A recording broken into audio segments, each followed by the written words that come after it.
Bonjour et bienvenue sur le podcast de Périple Humanitaire. Je suis Bertrand Roussard et mon parcours de vie m'a amené à me questionner sur la solidarité internationale, son histoire, ses différentes formes d'action, ses réussites et ses échecs.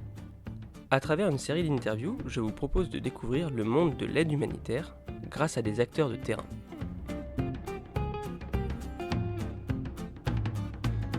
Lisa Merzaghi, bonjour. Bonjour.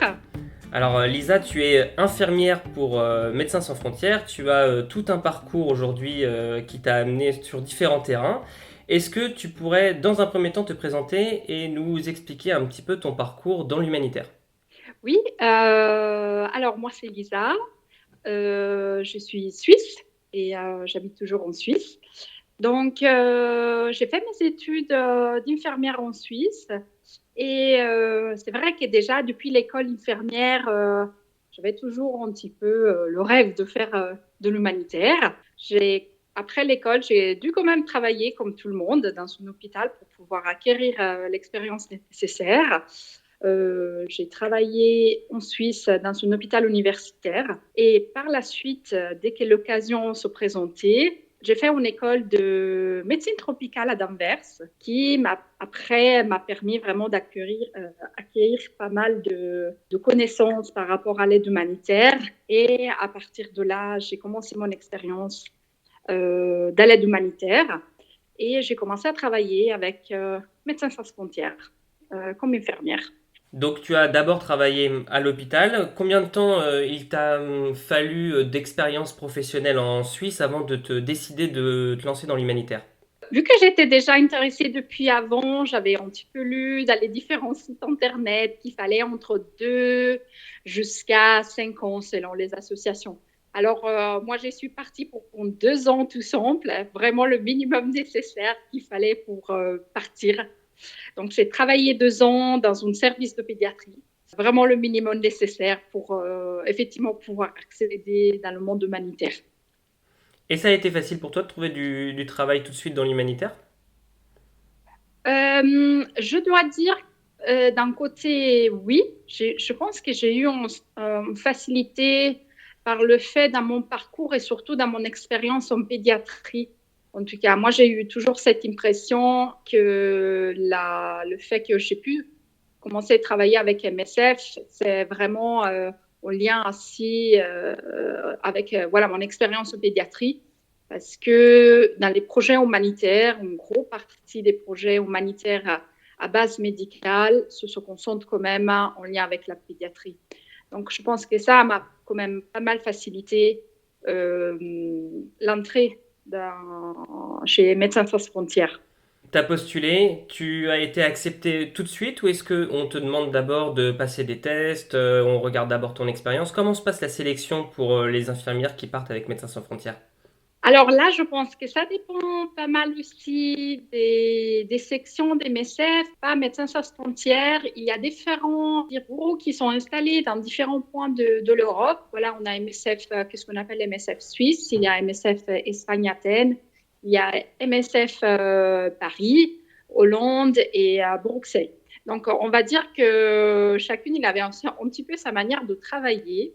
Et à cette époque-là, quand j'étais pris en 2014, ça m'a juste suffi d'envoyer mon CV et de passer un entretien. Et ça durait environ, je pense, une petite heure, où il y avait quand même la composante de l'anglais que c'était très important parce que j'ai pu quand même faire l'entretien demi-temps en français et demi-temps en anglais. Parce qu'effectivement, l'anglais devient de plus en plus important aussi dans le monde humanitaire. Donc, c'était un petit peu la composante. Et après une semaine, ils m'ont appelé, j'ai été pris et j'ai attendu pour ma première mission. Et j'ai attendu, je pense, un mois et demi avant de partir pour ma première mission. Alors raconte-nous ta première mission, comment ça s'est passé ? Quand est-ce que Médecins sans frontières t'a rappelé ? En combien de temps est-ce qu'il a fallu que tu fasses tes bagages ? Est-ce que tu as été prévenu en avance ? Où est-ce que tu es allé ? Est-ce que tu as appréhendé ? Raconte-nous tout sur cette première expérience. Alors, j'étais appelée, on va dire qu'en 2 semaines après, je suis partie. Peut-être un petit peu moins. Donc c'est Ils très m'ont rapide. proposé. C'était assez rapide, ouais. C'était assez rapide. Ils avaient aussi besoin, donc ça m'a bien tombé. Donc, assez rapidement, ouais, le temps de se mettre un petit peu les choses ensemble, préparer la valise et partir. Et je suis partie en Cameroun comme première mission. On allait supporter surtout par rapport aux réfugiés du Centrafrique qui s'y trouvaient au Cameroun. Parce que ce temps-là, la Centrafrique est passée quand même en période de guerre et de perturbation un petit peu civil. Donc, il y a eu beaucoup de réfugiés qui sont venus vers le Cameroun. Donc, nous, on avait des interventions médicales par rapport à ces réfugiés. Première mission, première aussi fois que j'allais en Afrique. J'étais jamais allée avant cette expérience. Donc, il y avait les deux composants. Première mission, qu'est-ce que ça va être mon rôle, qu'est-ce que je vais faire. Et deuxièmement, voilà, la partie aussi, c'est la première fois en Afrique, le choc culturel, qu'est-ce que je m'attends, qu'est-ce que je ne m'attends pas. Et j'allais te demander Euh, justement, avant ça, est-ce que tu as eu l'occasion de partir faire des stages à l'étranger ou de travailler avec des petites ONG à l'étranger? Est-ce que tu avais déjà voyagé toi auparavant? J'ai plutôt voyagé en Asie. J'avais jamais fait de l'Afrique. C'était la première fois. J'étais vraiment plutôt allée en Asie à faire des voyages. Et je parle vraiment de voyage.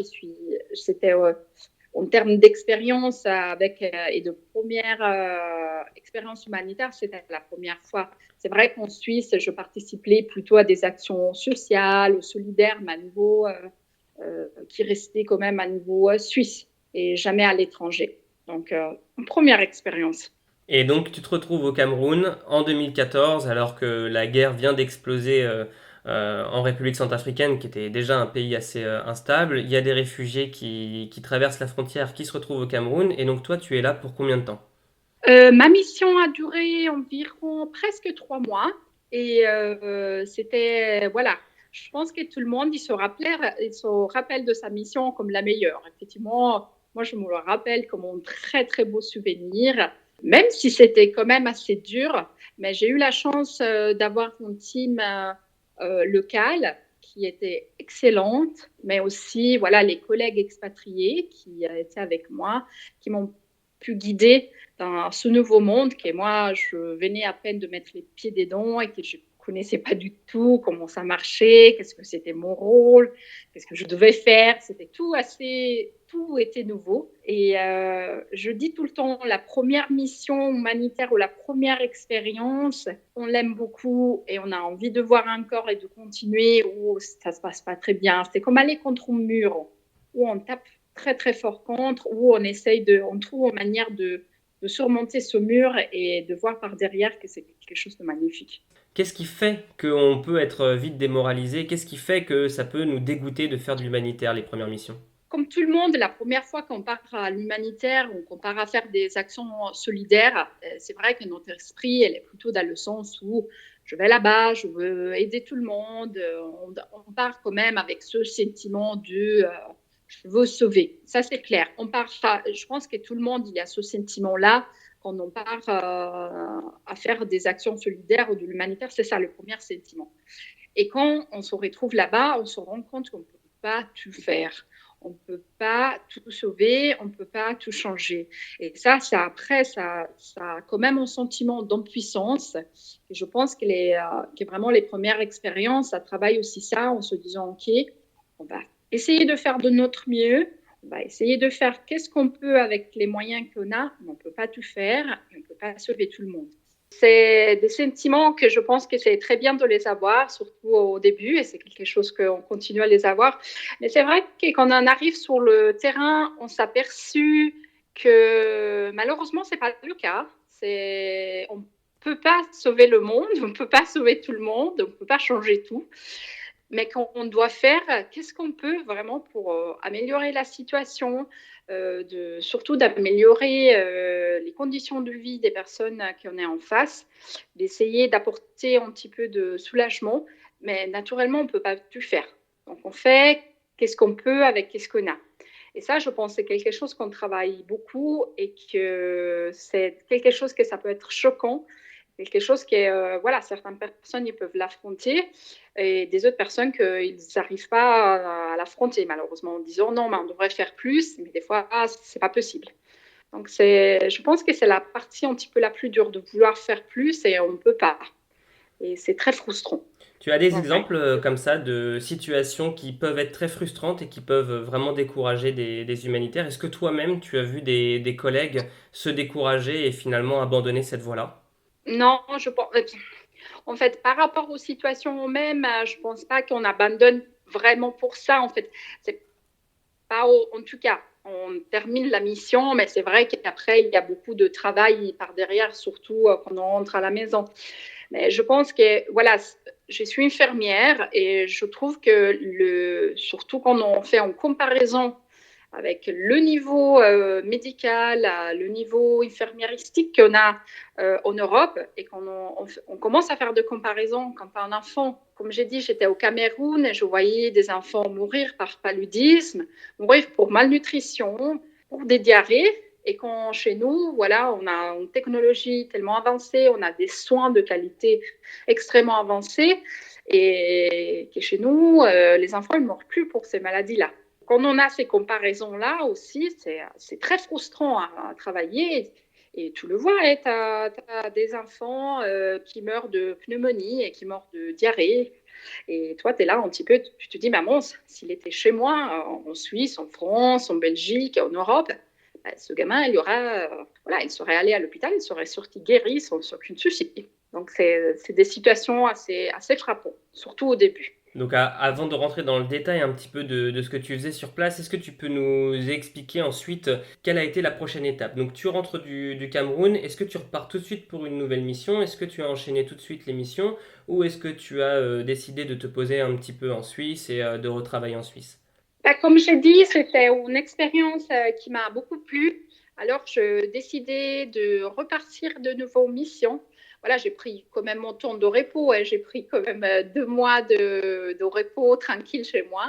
Mais j'ai quand même décidé de repartir en mission humanitaire, toujours avec Médecins sans frontières. Et cette fois, ma deuxième mission, c'était en Sierra Leone en 2015, tout début 2015, où il y avait encore l'épidémie d'Ebola qui était toujours présente à cette époque-là aussi, dans la grande épidémie qu'il y a eu en Sierra Leone, Guinée et Libéria. Ouais, pour rappel, de mémoire, c'était en 2014 qu'il y a eu la grande épidémie d'Ebola. Nous, on a beaucoup entendu parler en France à travers la Guinée. Et effectivement, il y a eu le Sierra Leone dans le même temps. C'était le même type d'Ebola, c'est ça, à ce moment-là? Oui, exactement. C'était la même épidémie, en fait, qui quand même a touché ces 3 pays, effectivement, parce que c'est parti quand même d'une région touchée un petit peu tous les 3 frontières quand même qui étaient assez liées aux 3 pays. Donc, ouais, exactement, c'était la même épidémie. Alors je dis le même type d'Ebola parce que, mais tu pourras sûrement beaucoup mieux l'expliquer que moi, Ebola c'est une maladie qu'on a souvent vu apparaître en Afrique à différents endroits et qui parfois prend des formes ou qui a des origines différentes, c'est ça? Il y a, oui, on va dire qu'il fait partie de ce qu'on appelle des fièvres hémorragiques. C'est des virus et naturellement, dans chaque virus, il y a différentes couches de virus. Là, maintenant, je ne suis pas non plus la super expert de parler de ça, mais effectivement, il y a différents types de fièvres hémorragiques qui apparaissent, dont Ebola. Et voilà, dans ce cas, on entend beaucoup parler, effectivement, à partir de cette épidémie qu'il y a eu en Guinée, Libéria, Sierra Leone, parce que ça choquait beaucoup de monde et que ça allait aussi au-delà des frontières. Pour rappeler, il y avait quand même des gens qui s'étaient tombés malades et qui s'étaient transportés en Amérique et en Europe, donc qui a fait beaucoup parler. C'était d'ailleurs du personnel humanitaire qui avait été infecté par Ebola et qui était revenu aux États-Unis notamment. Ouais, il y a eu des cas comme ça qui ont été importés, c'est ça? Exactement. C'est du staff médical international qui était en première ligne et que malheureusement, ils ont pris aussi le virus et tombés malades. Est-ce que tu peux nous décrire rapidement les symptômes d'Ebola et surtout comment est-ce que toi, en tant qu'infirmière, tu travailles sur Ebola? Je sais qu'il y a tout un protocole très très spécifique. On a vu les images des blouses que les infirmières et tout le staff médical doit porter pour intervenir sur un patient Ebola. Est-ce que tu peux nous expliquer un petit peu comment est pris en charge un patient Ebola? Ebola, c'est une maladie qui reste quand même extrêmement contagieuse.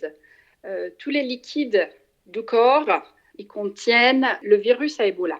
Donc, une maladie extrêmement contagieuse, il faut savoir se protéger. C'est pour ça que très souvent à la télé, effectivement, vous pouvez voir, on les appelait aussi un petit peu les astronautes, on les appelait en plusieurs choses. Parce qu'il faut effectivement correctement se protéger. Comme j'ai expliqué, Ebola, c'est une maladie qui se transmet par les liquides du corps. Donc, il faut vraiment essayer de se protéger au maximum. Ça, c'est une des tenues qu'on gardait auprès des patients, qui soient suspects ou confirmés, pour prodiguer les soins. Il faut dire que c'est des tenues tout en plastique. Il faut dire qu'il fait pas mal chaud dedans, surtout qu'on se retrouve dans des pays qui déjà sont des pays chauds, avec tous ces blouses, ça tient vraiment chaud dedans. Et surtout, c'est assez impressionnant aussi pour les patients. Il y a comme des espèces d'astronautes qui se prennent soin de lui, et que c'est très difficile d'avoir un contact, je dirais quand même correct, parce qu'on voit juste les yeux, on ne voit pas la bouche. Souvent, on ne parle pas la même langue. C'est assez au moment quand même de difficulté pour le patient, premièrement parce qu'il ne nous connaît pas et il ne nous voit pas, et c'est très difficile de communiquer avec ces gros blouses qu'on utilisait. Comme j'ai dit, c'était des procédures extrêmement protocolaires, mais que ça permettait vraiment pour tous les soignants et les personnes qui travaillaient dans l'environnement du patient de réduire le risque le plus possible. Voilà, le risque zéro, ça existe jamais, mais au moins de maintenir une certaine sécurité pour tout le staff qui travaillait auprès des patients. Alors, j'avais entendu dire que lorsqu'on intervenait sur un patient, il fallait prendre, alors donc c'était 1 heure parce que c'était très prenant et qu'il y avait énormément, il fallait au moins un quart d'heure, 20 minutes pour juste mettre la tenue et à peu près le même temps pour retirer la tenue et se désinfecter, et que à chaque fois la prise en charge d'un patient prenait énormément de temps, en plus dans des pays où souvent il fait très très chaud, c'est ça, et donc ça ajoutait encore plus de fatigue. Je me trompe? Non, effectivement, par exemple, où je travaillais en Sierra Leone, on pouvait rester, comme on disait, en full PPE 1 heure. Pourquoi? Parce que, comme tu as bien dit, c'est extrêmement chaud.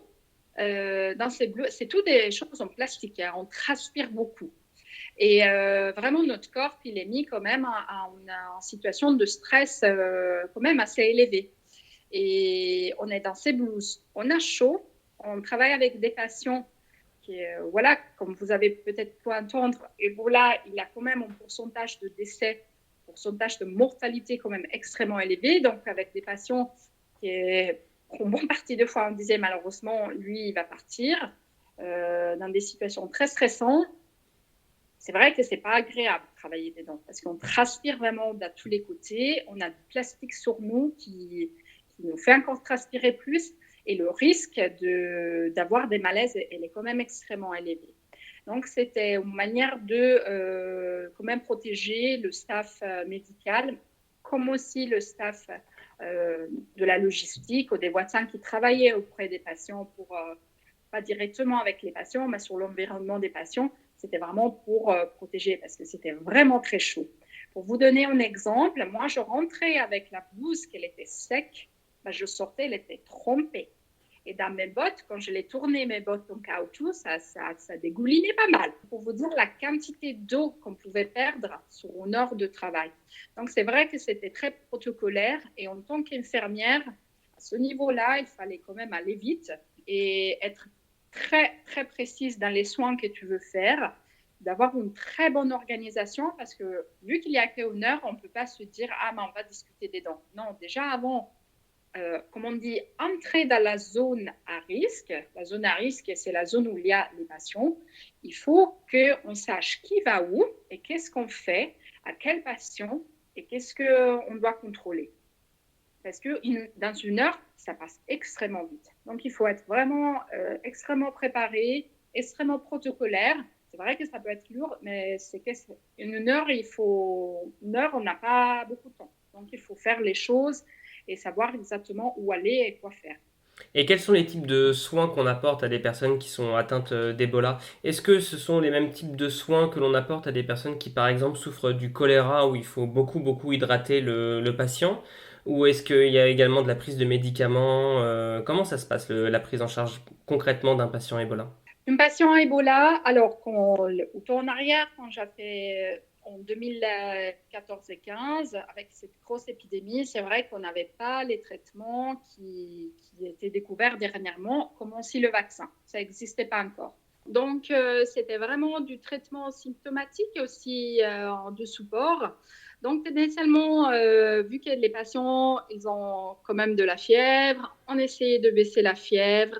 Les patients ont quand même des vomissements et des diarrhées, donc on a essayé de compenser avec des hydratations, des perfusions et aussi l'apport nutritionnel, c'était quand même important. Donc nous, on insistait beaucoup que le patient y essayait de manger, qu'il buvait et pratiquement, on était réduit un petit peu à ça parce qu'à ce moment-là, on n'avait pas grand-chose de plus. Maintenant, ils ont développé quand même des médicaments et surtout le vaccin qui sont très prometteurs. J'espère qu'il n'y aura plus comme cette épidémie ou comme qu'est-ce qui vient de finir au Congo et qu'on n'aura plus des grosses épidémies comme ça ou qu'on n'en a plus du tout. Mais voilà, ça a quand même avancé beaucoup dans les traitements et dans la prévention. Mais à ce temps-là, on était vraiment sur le symptomatique et voilà, on espérait que le patient pouvait passer la phase un petit peu aiguë et rentrer chez lui. Voilà, aujourd'hui on est en juillet, fin juillet 2020. Je lisais encore ce matin qu'il y avait quand même des cas de recrudescence au Congo. Aujourd'hui il y a une grosse épidémie d'Ebola au Congo et on espère qu'on va en voir le bout de cette crise-là.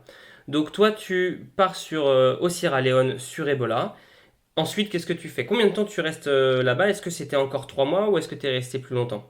En Sierra Leone, je suis restée moins de temps. J'ai fait à peine 2 mois parce que, voilà, c'est une mission d'urgence, donc les rythmes, hein, ils restent quand même très élevés. En fait, on travaille tous les jours et c'est assez fatigant. Donc, je suis restée que 2 mois.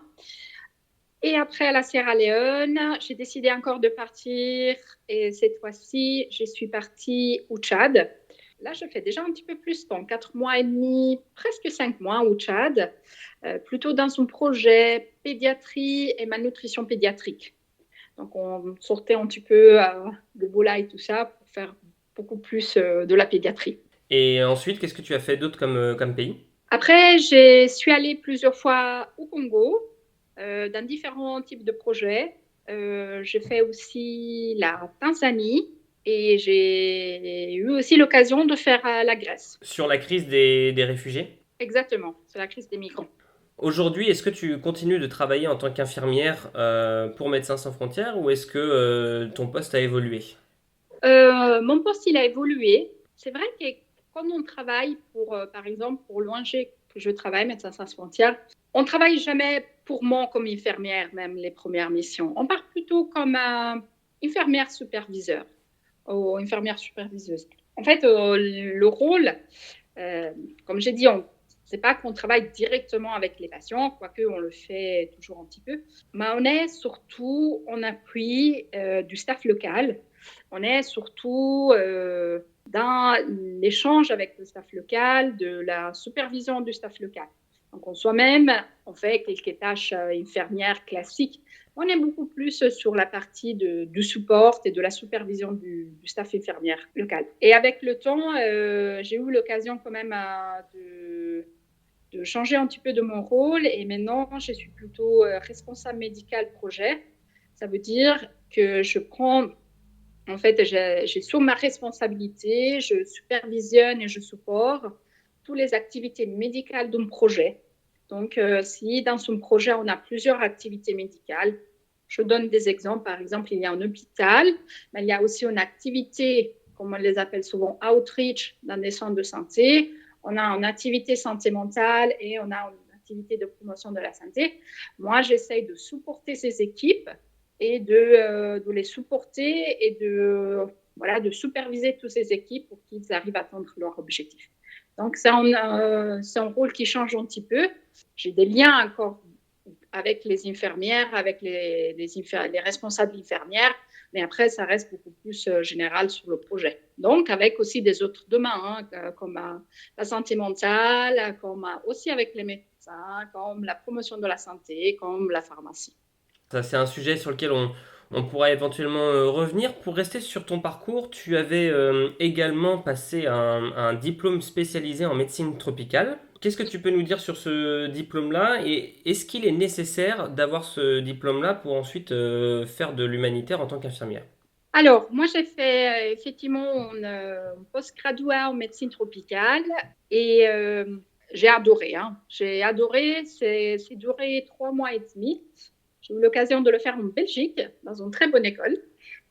Et c'était un cours où on abordait beaucoup de sujets qu'effectivement on peut retrouver sur le terrain. On aborde des sujets comme l'épidémiologie, comme la réponse aux épidémies, comme la malnutrition, comme aussi la santé mère-enfant, les différents aussi, on a toute langue du post-graduat, on aborde toutes les maladies un petit peu plus tropicales, on aborde aussi la partie de laboratoire, on aborde vraiment beaucoup de sujets qui sont très en lien avec pas nécessairement humanitaires, ça peut être aussi à niveau de médical, à niveau aussi développement, c'est vraiment très général, mais pour qui veut ou en futur désire faire des expériences dans des pays en voie de développement.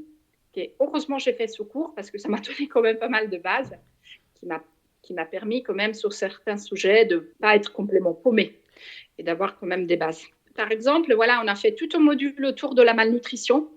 La malnutrition chez l'enfant, comme aussi par exemple chez la femme enceinte ou comme les adultes, mais c'est vrai on travaille beaucoup sur la malnutrition de l'enfant. C'est quelque chose de très particulier qui a ses propres protocoles, qui a sa propre, en fait, il y a sa propre nourriture et qu'il faut quand même la connaître parce que c'est des choses que, par exemple, nous, en Europe, on voit extrêmement rares. C'est des cas extrêmement rares qu'on voit de malnutrition et qu'on parle plutôt en Europe de malnutrition liée à des nutriments spécifiques. Tandis celle qu'on aborde à l'école, c'est vraiment la malnutrition typique de famine, de manque d'apport nutritionnel. Donc, c'est quelque chose qui m'a aidé beaucoup et heureusement, après, de pouvoir un petit peu appliquer les connaissances que j'ai acquises pendant ce cours lors de toute ma première mission, parce qu'on avait déjà, en Cameroun, comme j'ai expliqué avant, on avait aussi des enfants malnourris, donc heureusement que j'ai eu quand même des notions. Parce que l'enfant malnourri, il y a aussi ses spécificités en termes aussi de physiopathologie qu'il faut être attentif et qu'il faut connaître. Et si tu avais dû aller au Cameroun sans ce bagage-là, est-ce que tu aurais été amené à faire des erreurs, le fait de ne pas bien connaître la nutrition? Mais, plus que des erreurs, parce que heureusement que sur les projets, on a toujours des personnes de référence, mais je pense que tu es quand même pas mal paumé et ça te prend quand même du temps pour aller découvrir tout ça, chose que tu n'as pas le temps au terrain. Au terrain, voilà, il y a du travail à faire et on a très peu de temps de dire ah non, mais attends, que je prends 2 heures, je vais lire 2, 3 articles en bouquin pour que je comprenne un petit peu mieux comment ça marche. Donc, je pense qu'avoir un bagage théorique comme aussi pratique, moi, j'ai eu la chance énorme d'avoir fait de l'expérience de pédiatrie qui m'a aidé beaucoup au cours de toutes mes missions. Mais c'est vrai que ça te permet d'être un petit peu plus réactive et de dire ah, mais ça, je l'avais déjà vu à l'école, je connais un petit peu, donc tu te concentres sur autre chose. C'est vrai que c'est important de le préciser quand on fait des études d'infirmier. J'imagine qu'en Suisse, c'est la même chose qu'en France. Ça donne accès en réalité à une diversité de métiers parce qu'infirmier, c'est pas du tout la même chose d'être infirmier en pédiatrie, infirmier dans un service d'urgence, infirmier en gérontologie, en soins palliatifs. Voilà, il y a tout un panel de tâches et de technicité à avoir quand on est infirmier en fonction du service dans lequel on travaille. Et toi, tu recommandes particulièrement de passer par la pédiatrie pour après se lancer dans l'humanitaire ou est-ce qu'il y a d'autres services qui peuvent permettre d'avoir les bons réflexes une fois sur le terrain? Je pense que la pédiatrie, c'est un des secteurs que, en fait, c'est parce qu'on en voit beaucoup.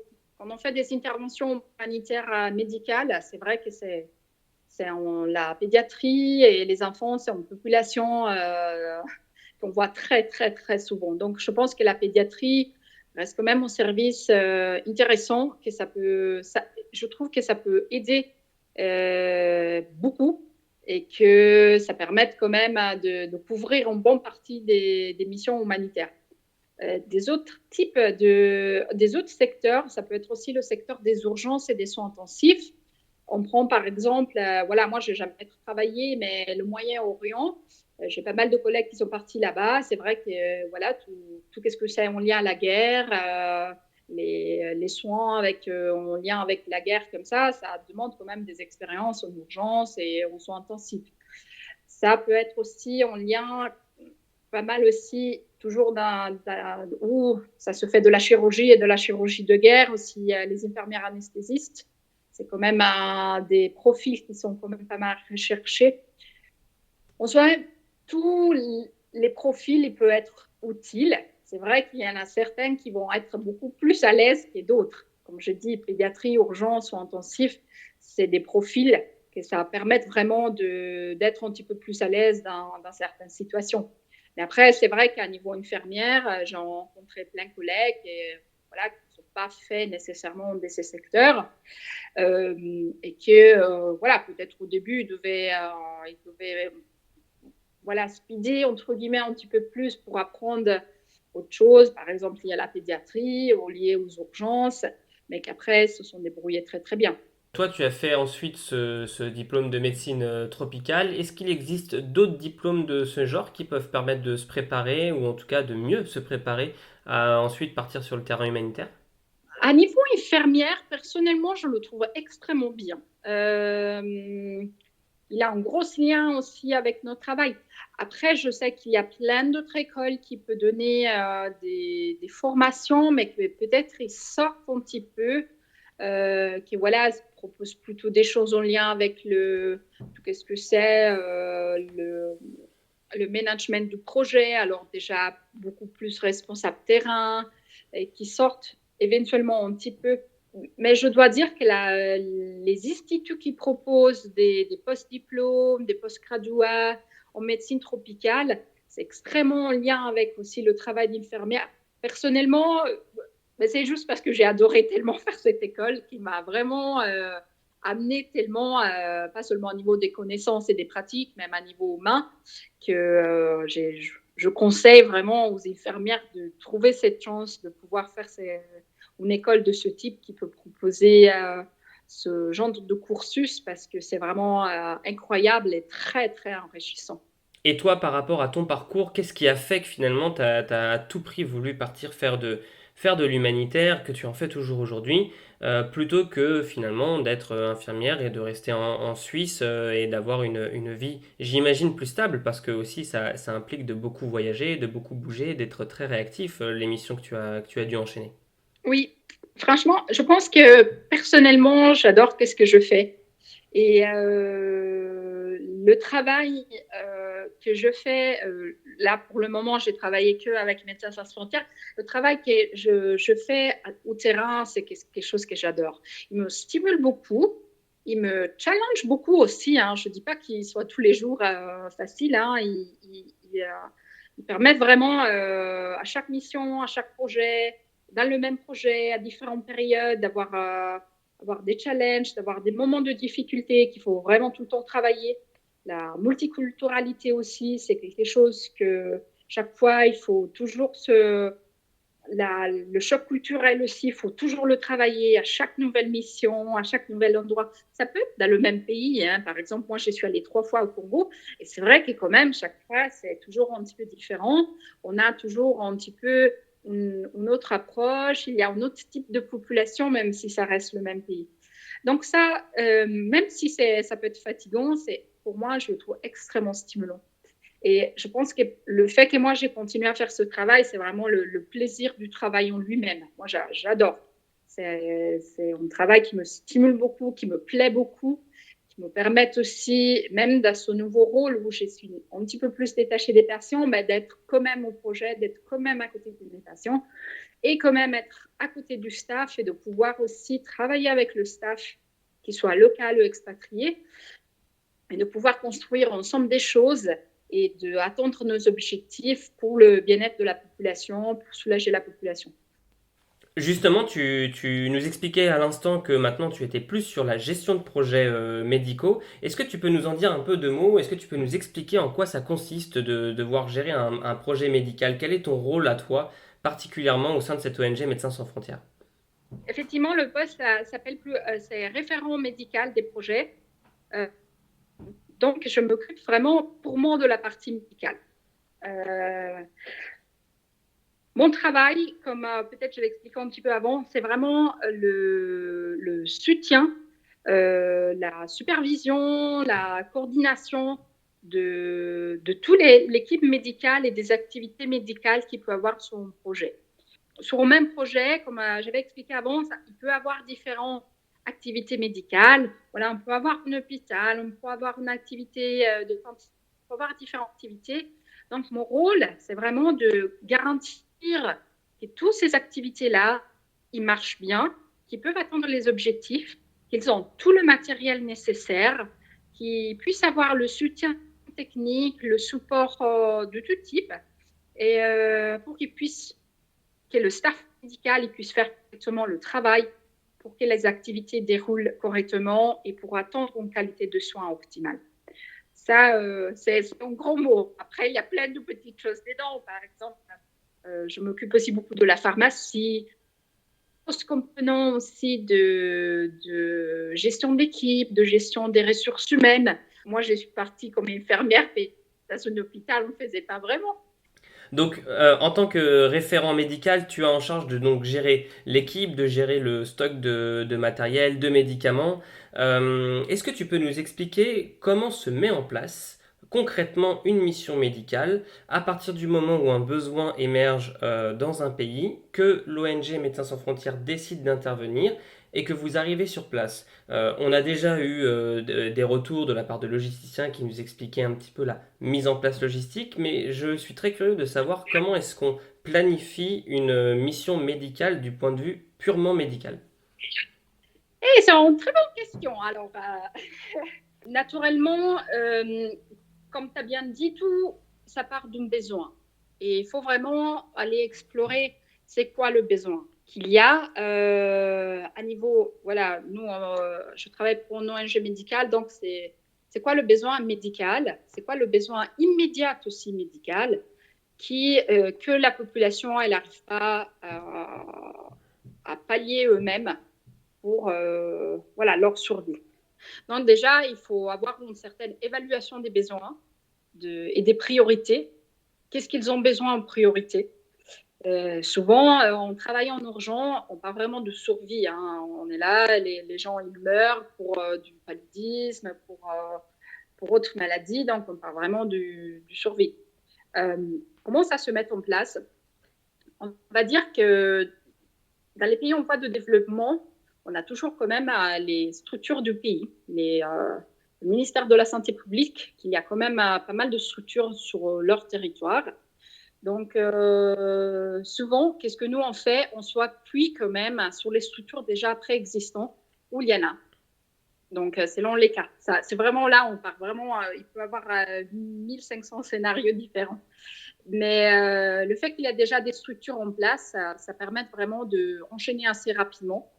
Donc, comment ça se passe? On arrive, on amène les médicaments, on essaie d'amener un petit peu de staff avec et on commence tout de suite. On essaie de s'organiser comme mieux on peut avec des structures, comme j'ai dit. Peut-être on arrive dans un endroit, il y a déjà un hôpital.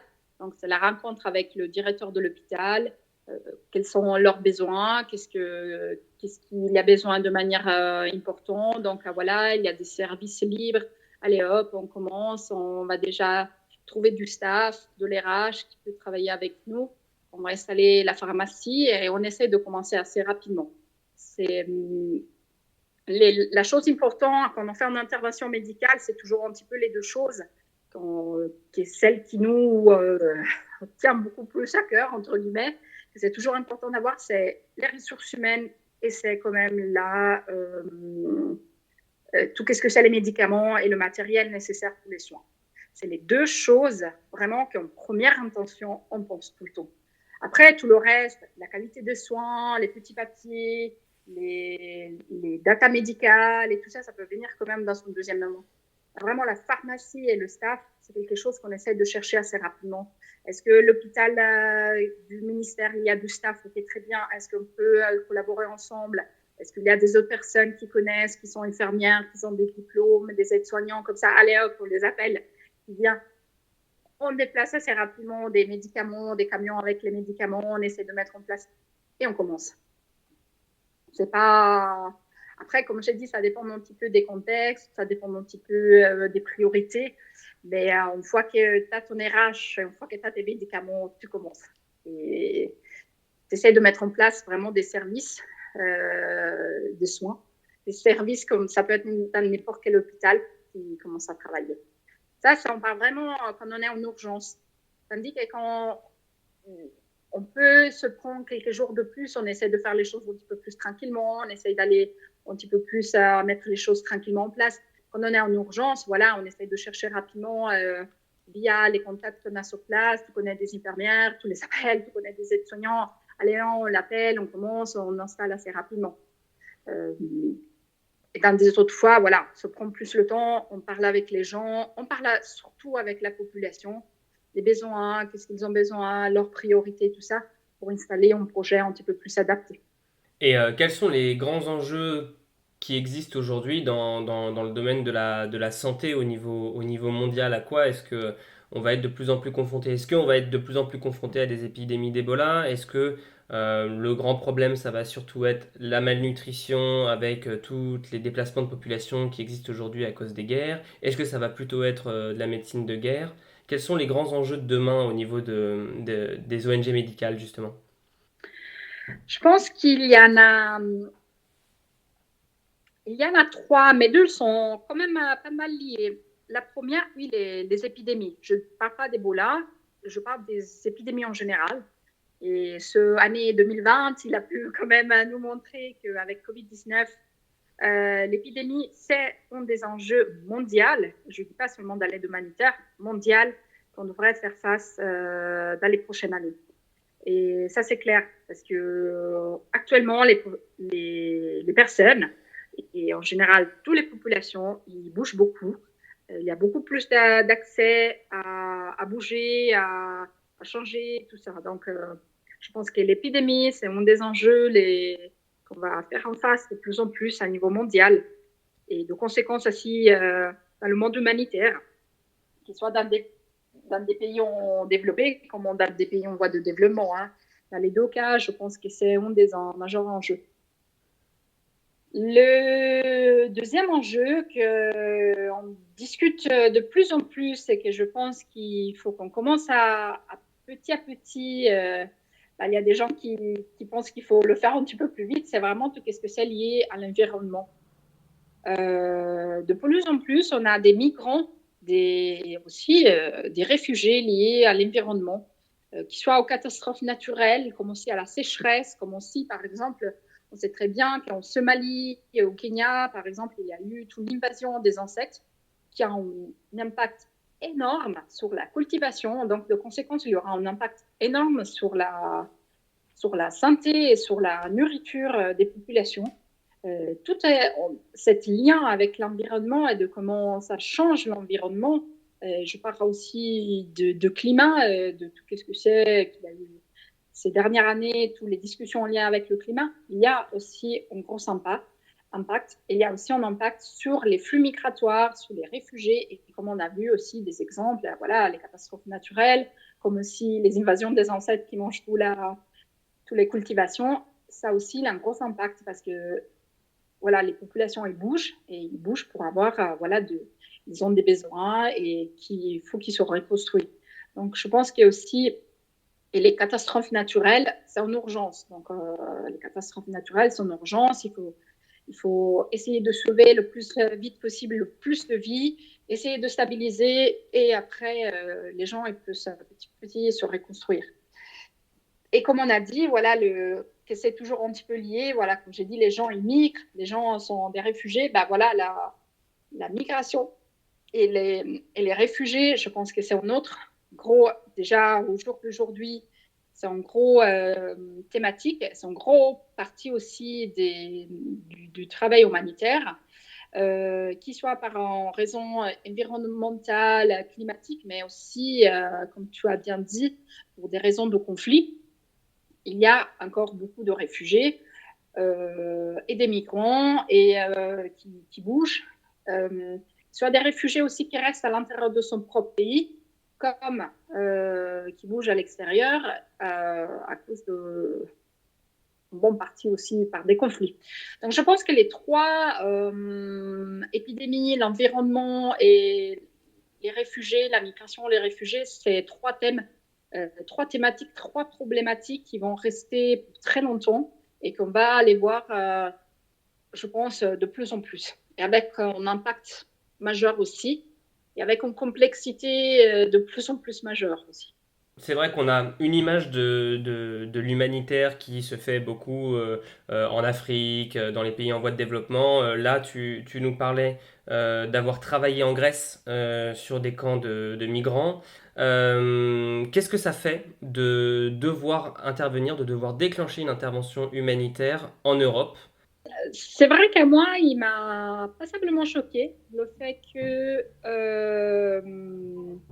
il y avait quand même autant d'ONG et autant d'interventions en Europe. Je ne parle pas que aussi la Grèce, c'est un des gros exemples parce que c'est quand même assez important. Mais voilà, il ne faut pas hésiter de parler de France ou même de Suisse. Hein. On a aussi des ONG, du solidaire qui se fait autour. Hein. Euh, mais c'est vrai que je trouvais assez choquant. Et choquant par le fait autant d'être européenne aussi, de faire partie du territoire européen et de voir comment on traite les personnes, c'était quand même assez dur. Hein. Je dois dire que nous, on a l'habitude quand même je ne dis pas de faire qu'est-ce qu'on veut, mais on a une grosse liberté, on a quand même des choix. Si voilà, le choix de vouloir, ok, allez, demain, j'aimerais bien aller travailler à Paris, je vais trouver un travail, je vais trouver un bon appart, je vais essayer de faire ci, je vais essayer de faire ça. Dans 2 ans, mais j'aimerais bien quand même aller à Bruxelles, à faire une expérience. Elle me dit que là-bas, on casse tout. J'avais vraiment l'impression qu'on cassait tout rêve à ces gens, mais de manière impressionnante. J'avais vraiment, ça me faisait vraiment mal au cœur parce qu'on les voyait comme un problème, comme Non, mais franchement, une fois, j'avais entendu des gens locaux qui disaient des mots assez choquants et que mes collègues, ils m'avaient traduit parce que moi, je ne parle pas grec, ils disaient, ils les appelaient des microbes. Et moi, ça que j'entendais des personnes dire, ça que les réfugiés qui viennent chercher de l'aide et de support, qui fuient des pays en guerre, des situations aussi difficiles, aussi des situations personnelles dramatiques, qu'on les appelle des microbes. Et ça, c'était vraiment la sensation que j'avais des fois. C'était des microbes qu'il fallait se débarrasser. Et ça, c'était vraiment difficile. Alors, je dois dire que c'était personnellement, le travail qu'on faisait en lui-même, il était excellent, mais toute la situation autour de la migration, surtout en Grèce, j'avais vraiment une très, très mauvaise sensation. Voilà, c'est des microbes, il faut l'éliminer, dès qu'il est possible, dès qu'il y a un petit truc et ça colle pas ou ça va pas ou l'histoire de la personne n'est pas nette, mais il faut la renvoyer en arrière parce qu'elle n'est pas propre, parce que c'est ci, parce que c'est là. Ah non, je trouvais assez choquant, assez rude. Et ces Et réactions sont liées à quoi? À la peur de la délinquance que ça peut apporter, à la peur du territoire que ça occupe de devoir installer des camps. À quoi c'est lié? Mais c'est extrêmement complexe. Moi, je suis restée là-bas 6 mois et j'avais pas pu cerner et comprendre toute cette complexité. Hein. On parle vraiment d'Europe, on parle vraiment de toute l'Europe entière. Hein. C'est pas que la Grèce. La Grèce, c'est un des pays accueillants qui accueille. Mais c'est vrai que c'est toute une politique européenne que c'est extrêmement compliqué et que voilà, j'ai pas les connaissances nécessaires pour vraiment expliquer correctement pourquoi ça se passe comme ça. Mais aussi à niveau politique grec, c'était pas facile non plus. Et mais je pense que c'était tout en politique à niveau européen que ça, je pense que ça marche pas et qu'on voit, comme si la personne elle vient vraiment prendre possession entre guillemets de nos terres, de notre travail, de notre société. Il y a des faux mythes comme ça assez importants et on le sait très bien que la politique, il joue sur ça. Mais comme j'ai dit, je ne pense pas d'être la bonne personne pour pouvoir parler en détail de cette politique européenne par rapport aux migrants. Et pour rester sur ton expérience personnelle, quel parallèle est-ce que tu peux faire, quelle comparaison tu peux avoir entre le traitement et l'accueil de ces migrants en Grèce que toi tu as vu et ta première expérience au Cameroun où là il y avait également des personnes qui fuyaient le conflit en République centrafricaine et qui venaient se réfugier au Cameroun. Est-ce que toi tu as senti une différence entre ces deux pays dans le traitement de ces migrants? Oui, quand même, oui. Quand même, j'ai trouvé certaines différences. Quoique peut-être pendant ma première mission, là, j'étais quand même pas mal concentrée sur le travail que je faisais, sur les patients, que je faisais un petit peu moins attention des relations entre la population locale et les réfugiés.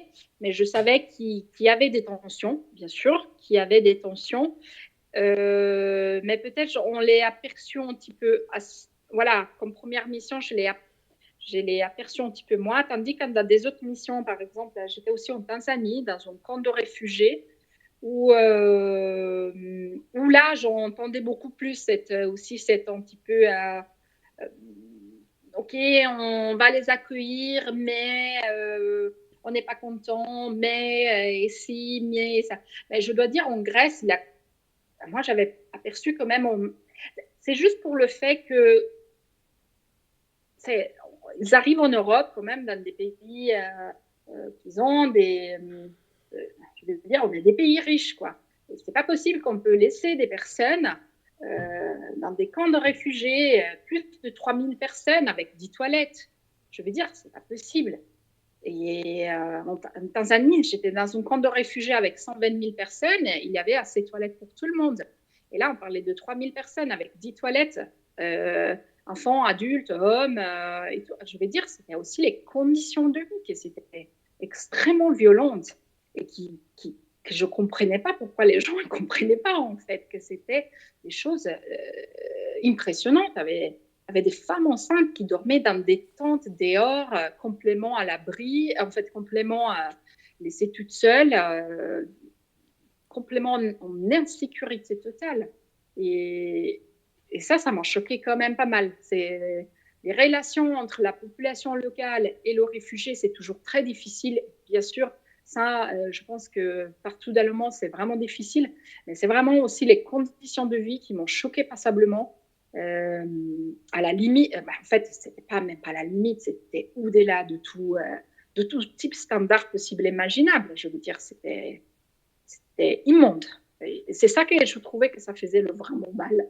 C'était vraiment ça, de voir ces gens dans des conditions terribles. Et je faisais voilà, des comparaisons avec le camp de réfugiés en Tanzanie. Je me disais, mais les réfugiés en Tanzanie, ils avaient quand même le standard des toilettes personnes. Et tandis qu'ici, on est complètement dehors de toutes les limites possibles et imaginables. Donc, on va dire c'était aussi ça. Les conditions de vie, c'était dur aussi. Pour ceux que ça intéresse, c'est un sujet qui a également été abordé dans l'épisode qui s'appelle L'enjeu de la logistique humanitaire dans une ONG médicale avec Geoffrey, qui lui comparait son expérience avec le camp de réfugiés dans lequel il a travaillé à Grande-Sainte et les camps de réfugiés qu'il avait connus lui au Sud-Soudan. Et il me faisait le même retour que toi par rapport à la qualité du camp, qui était de moins bonne qualité en France qu'en Afrique, les expériences que lui, il avait eues. Et à ton avis, qu'est-ce qui explique ça? Est-ce que c'est le fait que ce soit des camps qui sont récents et que peut-être en Tanzanie, toi, tu as été sur des camps qui étaient installés depuis plus longtemps? Ou est-ce que c'est réellement l'impact d'une politique particulière du pays accueillant? C'est une très bonne question. Je pense que c'est un mix des choses. Je pense que oui, il y a une certaine politique derrière qui fait ça. Comme aussi, moi, j'ai vu différents camps en Grèce. Et je pense qu'il y a aussi vraiment, réellement, un manque d'espace et qui ça joue pas du. Voilà, malheureusement, ça joue un petit peu contre. Euh, Après, je dirais pas le fait d'être neuve. Hein, ça fait quand même plusieurs années que la situation est là. Donc, je pense que là, ça devrait changer quand même un petit peu. Et même si je suis allée en Grèce voilà, l'année passée, hein, ça faisait déjà depuis 2015 que voilà, la migration en Grèce, elle est présente et que, je veux dire, c'est pas, voilà, c'est pas de quelques mois, là, quand même quelques années. Donc, euh, je pense que c'est un petit peu un mix des choses et je pense que c'est un mix de choses. Donc, aussi, moi, je pense très bien qu'il y a aussi une partie politique derrière, bien sûr. Pour parler de sujets plus joyeux, est-ce que tu pourrais nous donner un exemple, une anecdote qui t'a particulièrement touché positivement, un souvenir auquel tu peux te raccrocher, une expérience particulièrement forte qui a fait que tu étais fier de faire ce que tu faisais en tant qu'infirmière humanitaire? Bah, il y en a plein, hein. Il y en a plein, plein. Mais en particulier, je me le rappelle toujours maintenant, et c'est une des anecdotes que j'aime bien raconter. Euh, J'étais au Tchad et on s'est occupé d'un enfant. Il était quand même assez grand, je pense qu'il avait 12 ans déjà. En fait, sa maison, elle a brûlé et cet enfant, il a essayé d'aller à l'intérieur pour sauver sa maman et sa petite sœur. Et malheureusement, il n'a pas réussi. Il a perdu sa mère et sa petite sœur. Et lui, il est resté brûlé à cause de cet incendie. Donc, il est resté chez nous quand même pas mal du temps parce que ça a pris du temps quand même pour guérir. Il a eu des brûlures sur tous les jambes, sur tous les bras, même au visage. Donc, ça a pris aussi son temps. On va dire qu'il s'était resté environ 2 mois chez nous, donc un certain temps. Alors déjà, avec le papa, quoique on ne parlait pas la même langue, c'était assez rigolo. On arrivait d'une certaine manière à communiquer. Et je me rappelle tout le temps que son fils, il ne voulait pas faire les pansements parce que naturellement, ça faisait un petit peu mal. C'est pas très agréable de faire les pansements. Alors lui, il disait tout le temps que s'il n'allait pas se faire les pansements, il allait appeler la blanc. Et la blanc, c'était moi.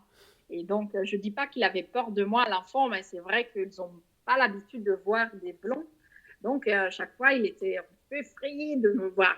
Alors, chaque fois, les infirmières, mes collègues nationales du staff local, ils rigolaient beaucoup sur ça. Et ils disaient, Malisa, fais pas trop peur à l'enfant, il a peur de toi. Donc, son papa, il utilise tout le temps comme excuse. Et donc, avec le papa, quoique on communiquait rien du tout, on arrivait toujours à se comprendre. Et je me rappelle le jour qu'ils sont partis, ils pouvaient finalement rentrer à la maison. Et je me rappelle que le papa et l'enfant sont venus vers moi. Ils m'ont offert un petit sac avec des mangues dedans. Et j'étais très heureuse parce que je sais que pour eux, ils ont tout perdu. Ils ont perdu la maison, ils ont perdu voilà, la maman, la petite sœur. Et mais ils étaient quand même très contents et ils sont restés avec nous très longtemps et ils sont pas avant de partir, ils m'avaient laissé des mangues et j'étais trop heureux. Et là, je me dis, ça fait quand même, voilà, qu'est-ce que ça sert quand même. C'est pas le fait de me dire merci et de m'offrir un cadeau, mais c'est vraiment, c'est pour ça qu'on fait ce travail-là, c'est pour ces gestes et voilà, rigoler avec son papa, même si on ne se comprend pas et tout ça, ça vaut vraiment la peine. C'est tous les efforts et tout, bah, ça vaut vraiment la peine. Ouais, tu avais un vrai contact avec les bénéficiaires, contrairement peut-être à d'autres fonctions dans l'humanitaire qui, elles, ne sont pas autant des fois en contact avec les personnes qu'on aide. Oui, oui, oui. Moi, j'ai toujours, même maintenant que je suis plutôt dans un autre type de rôle où j'ai un petit peu moins de contact. J'essaye quand même de m'impliquer, surtout dans des situations difficiles ou compliquées où il faut prendre des fois des décisions un petit peu lourdes pour l'équipe. J'essaie toujours d'être présent. Et après, moi, j'adore surtout parler avec les mamans des patients, surtout quand on a des projets pédiatriques. Je m'amuse trop avec eux. On ne parle pas du tout la même langue, mais on arrive à rigoler, à essayer de communiquer à gestes. J'essaie toujours d'apprendre quelques mots en langue locale. Alors, ils se marrent, les gens, parce que j'essaie de parler de trois petits mots sans aucune, naturellement, sens de qu'est-ce que je dis, mais c'est des moments extrêmement agréables et que j'adore, que j'aime beaucoup. C'est quelque chose qui risque de te manquer si tu continues ta carrière dans justement plutôt la gestion de projets médicaux ou tu retrouves d'autres satisfactions à avoir ce rôle-là de référent médical? C'est vrai que ça me manque quand même un petit peu et comme j'ai dit, j'essaie quand même toujours de... Voilà, si on a un hôpital, j'essaie quand même toujours d'aller souvent à l'hôpital et de m'impliquer dans quelques situations, d'aller voir les patients quand c'est possible. Mais c'est vrai aussi, mon nouveau rôle, un petit peu plus voilà, dans le management des projets à niveau strictement médical. Il y a aussi d'autres choses qui m'intéressent beaucoup. C'est vraiment aussi la partie d'avoir découvert aussi des autres professions. Euh, voilà, en tant que responsable infirmière, on est très axé sur les soins infirmières, tandis comme responsable médical, comme voilà, la référente médicale projet, on doit aussi supporter, superviser d'autres activités que c'était pas du tout, voilà, que c'est pas ma profession. Je donne des exemples. J'ai eu la chance aussi, par exemple, en Tanzanie, on avait en maternité. C'était la première fois dans ma vie que je supportais une activité de ce genre et j'ai appris même plein de choses à niveau de maternité, de qu'est-ce que ça peut être les standards, comment ça se passe, comment un petit peu, je suis allée de temps en temps avoir quelques accouchements et c'était quand même assez agréable. Comme aussi toute la partie de support santé mentale avec les psychologues. C'est une autre activité que je me trouve à supporter, à gérer, à donner de l'aide. Ça peut être aussi la promotion de la santé. C'est toutes des autres activités voilà, qui sont médicales et que voilà, ça permet aussi de connaître des nouvelles professions, de connaître des nouvelles activités, des différentes approches. Et ça, c'est quand même très agréable de pouvoir apprendre des nouvelles choses. Alors, j'avais une question en lien avec ce que tu nous as expliqué tout à l'heure sur les trois grands enjeux à, à venir selon toi. Donc, pour rappel, on est fin juillet 2020, l'épidémie de Covid-19 est toujours présente. On a pour l'instant assez peu de vues sur l'impact que ça va avoir sur les différents continents, notamment le continent africain. On sait que l'épidémie se propage toujours. Est-ce que toi, tu ressens qu'il va y avoir un enjeu dans les semaines à venir, dans les mois à venir, peut-être même dans les années à venir par rapport à cette épidémie-là, précisément de Covid-19? Oui, c'est clair. Je pense qu'il y aura un impact, bien sûr. C'est vrai que dans un continent comme l'Afrique, après, ça dépend bien sûr des pays. Chaque pays est différent. Mais on a une certaine problématique des fois que c'est vraiment l'accès à part aux soins, mais au test lui-même. Donc, toi, si vous allez sur Google, vous tapez vos Covid-19 Afrique, vous pouvez peut-être vous apercevoir, voilà, de voir que les cas ne sont pas énormes. Mais oui, mais ils ne sont aussi pas énormes parce que c'est compliqué de faire un test. Et je pense que ça, il y a un impact important parce qu'on ne peut pas trouver des foyers. Ça va être très difficile de trouver des foyers. Donc, ça peut avoir des impacts importants.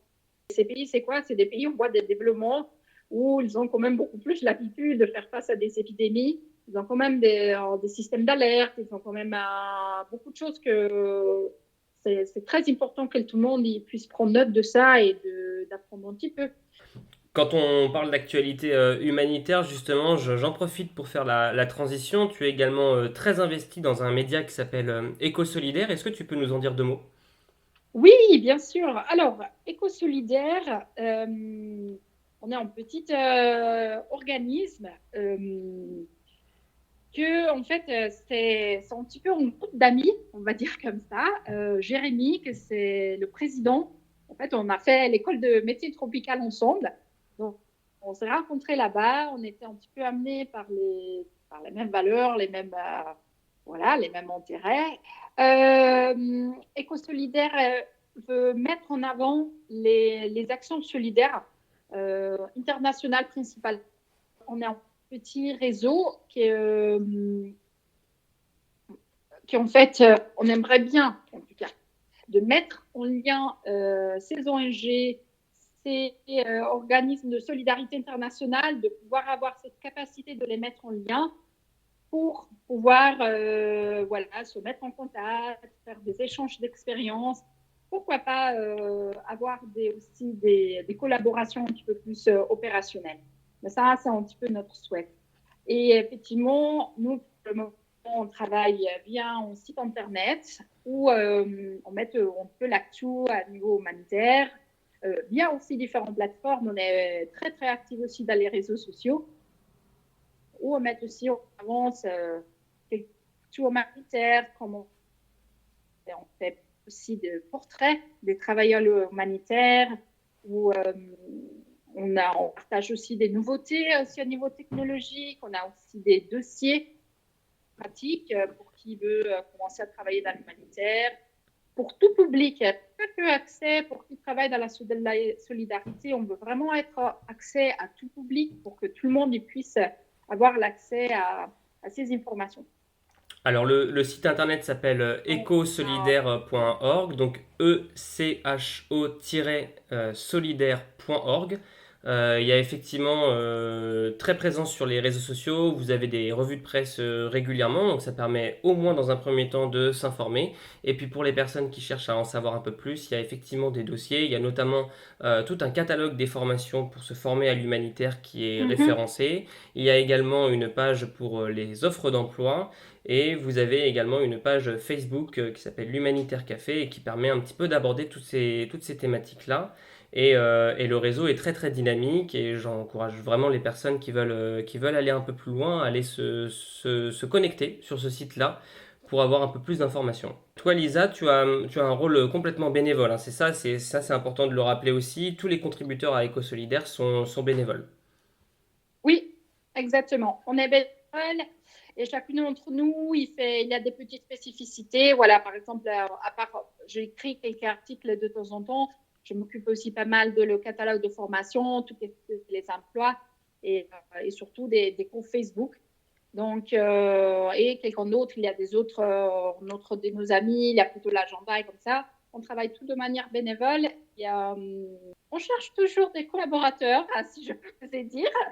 On est quand même un réseau tout petit, mais très dynamique. Et c'est une activité que j'aime beaucoup faire, même si je suis en mission, que je travaille beaucoup en mission et sur le terrain. C'est une activité que j'adore aussi.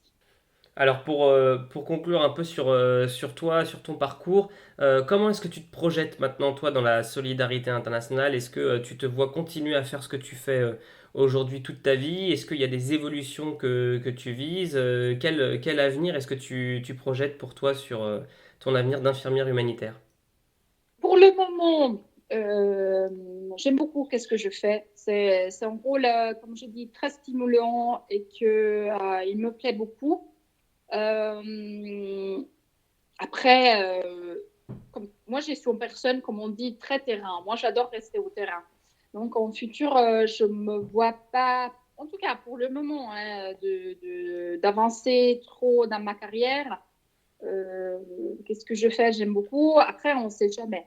C'est vrai que avec l'âge, j'imagine qu'au bout d'un moment, c'est quand même, voilà, on a expliqué, on travaille stressant, il faut beaucoup voyager, il faut s'adapter à des situations difficiles. Des fois, les conditions de vie ne sont pas naturellement comme celles qu'on peut avoir à la maison. Donc, ça peut être un petit peu plus fatigant. pour les prochaines années, je pense que qu'est-ce que je fais, j'aime beaucoup et je vais continuer de le faire pour le moment. Et si tu avais un conseil à donner à des humanitaires qui veulent se lancer, quel conseil est-ce que tu leur donnerais? Euh, le premier, c'est vraiment aller chercher les motivations qui nous font partir à faire ces expériences-là, de se dire, voilà, est-ce que je le fais parce que tout le monde le fait ou est-ce que j'ai vraiment des motivations qui me poussent à faire ça? Ça, je pense, c'est très important. C'est quoi qui te pousse à faire ce travail-là? Parce qu'il peut être très enrichissant, il peut être très beau et magnifique, mais en même temps, ça pousse quand même à des limites. Et ça travaille beaucoup sur nous-mêmes. Donc, il faut quand même être pas mal préparé et être solide dans ses propres convictions. Ça, c'est un petit peu une des choses que je dirais. Et une autre chose, je pense, c'est très importante aussi de dire qu'est-ce que je veux, entre guillemets, amener de mon expérience, qu'est-ce que je vais amener. Et c'est pour ça que moi, je trouve pas mal d'avoir eu l'occasion ou d'avoir comme base un travail que je peux transmettre aussi. Voilà, c'est vrai que maintenant, je travaille beaucoup plus comme responsable médicale, mais à la base, je suis infirmière. Et j'amène encore beaucoup en lien avec mon travail d'infirmière, tout semble. Tous les actes infirmières, j'arrive encore à transmettre mes capacités, mes expériences, du travail pur. Et je pense que cette technicité, elle est extrêmement importante, elle est extrêmement appréciée par aussi le staff qu'on travaille avec. Le fait qu'on n'est pas seulement là à faire la partie managériale, mais on a aussi une technicité derrière qu'on peut toujours apporter et qu'on peut toujours partager. Ça peut être moi en tant qu'infirmière, ça peut être le médecin, comme aussi le logisticien qui a étudié comme électricien, par exemple, qui amène quand même ses connaissances en tant qu'électricien. Ou c'est des exemples. Je trouve que cette technicité, qu'est-ce qu'on apporte là-bas? Qu'est-ce que, à part le fait de, voilà, au fur et à mesure de notre expérience, c'est la technicité qu'on veut amener, qu'est-ce que c'est nos capacités. Ça aussi, je trouve que c'est quelque chose d'important. Qu'est-ce qu'on veut amener? Ben après, je n'ai pas beaucoup plus de conseils à donner. C'est juste de trouver, voilà, de peut-être trouver l'ONG qui nous corresponde aussi. Je pense que c'est très important de travailler pour une ONG qu'on partage quand même les valeurs et la mission et qu'on se sent bien avec. Que c'est pas dit qu'on va dire tout le temps oui, il faut aussi savoir challenger sa propre ONG, mais quand même on partage les valeurs et la façon de travailler. Je pense que c'est bien, c'est très agréable. Ça fait déjà beaucoup de conseils très intéressants à prendre. Effectivement, se poser la question des motivations, c'est quelque chose de certainement essentiel si on veut pas craquer dès les premières missions, comme ce que tu décrivais au tout début de l'interview. Est-ce qu'il y a des points sur lesquels tu aimerais revenir, des points, des sujets qu'on n'a pas abordés, que tu aimerais repréciser avant de conclure? En particulier, je pense qu'on a fait un bon tour. Ah oui, un autre sujet quand même, pardon, assez important, c'est que c'est aussi que pendant tout ce temps que je travaille dans l'humanitaire, qu'il soit moi ou tous mes collègues, je trouve que c'est toujours aussi important de continuer à se former et faire des formations continues. Voilà, moi j'ai la chance de travailler pour une ONG qui propose beaucoup de formations. Je pense que c'est aussi très important. Ça, c'est comme dans tous les métiers. Hein. Je ne parle pas que de les métiers de l'humanitaire, bien sûr. Ça c'est très général. Donc, c'est pas parce qu'on fait beaucoup de missions qu'on n'a rien à apprendre. Donc, oui, il faut aussi continuer toujours à se former, toujours à apprendre, aller faire des cours, aller faire des petites formations. C'est extrêmement important pour pouvoir, comme moi je le dis tout le temps, déjà savoir les connaissances, bien sûr, les connaissances et les pratiques, mais aussi de continuer à avoir cette autocritique importante que ça permet d'avancer. Bah, merci beaucoup. Lisa Merzaghi, merci pour tous tes conseils. Et j'espère qu'on restera en contact et qu'on se reverra bientôt. Merci beaucoup à toi. Si ce podcast vous a plu, vous pouvez également le retrouver sur notre site périplehumanitaire.com, périplehumanitaire toutattaché.com, Vous y découvrirez également de nouvelles interviews, de nouveaux podcasts. Vous pouvez également nous soutenir sur notre page Tipeee. Et bien sûr, si jamais vous aimeriez voir certains sujets abordés ou certains acteurs être interviewés, n'hésitez pas à nous en faire part directement via l'adresse contact du site. Entre-temps, je vous souhaite une très bonne journée et je vous dis à bientôt.